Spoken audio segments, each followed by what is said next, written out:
રામ રામજી, કેમ છો? મજામાં? બસ હું પણ મજા. માય સેલ્ફ તિલાવત મયુર. મારી એક બીજી ચેનલ પણ છે કે જેમાં તિલાવત મયુર વ્લોગ 3 લાખ સબસ્ક્રાઈબર છે. બટ અમુક રીઝનના લીધે આમાં વ્લોગ સ્ટાર્ટ કરવા પડ્યા. તે પણ ટૂંક સમયમાં આપણે રિવીલ કરી દઈશું. અને હા, જે ઘણા લોકો નવા હશે, ઘણા લોકો મને ઓળખતા હશે, ઘણા ક્યાંક જોયો હશે વિડીયોમાં.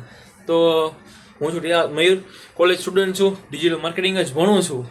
અને મારા સિસ્ટર અર્ચનાબેન છે. કેમ છો? મજામાં બેન? હાય, બસ જો મજામાં હો. જો લેસન કરીને મજા કેટલા હું કરી. ભણે છે? 10th છે ભાઈ, ગુજરાત બોર્ડ. અત્યારે જો વાગ્યા છે 7:30. તો મેં કીધું તમને પહેલા એક ઇન્ટ્રોડક્શન વિડીયો આપણે બનાવી નાખીએ કે એક જ મિનિટ. તો મેં કીધું તમને પહેલા થોડોક ઇન્ટ્રોડક્શન એક વિડીયો બનાવી નાખીએ જેથી તમને ખબર પડે કે હું આ વ્યક્તિ છું. હવે વ્લોગ સ્ટાર્ટ કરવાના છે. રેડી? તો કાલથી રેગ્યુલર વ્લોગ્સ આપણે ચાલુ રહેશે. તો જોવાનું ભૂલતા નહીં. સબસ્ક્રાઇબ કરી દેજો નવી ચેનલ પર. આપણે સારા પર લાઈક કરી દેજો. મળીએ નેક્સ્ટ વ્લોગમાં. છે બધાને મારા જય શ્રી રામ. હર હર મહાદેવ.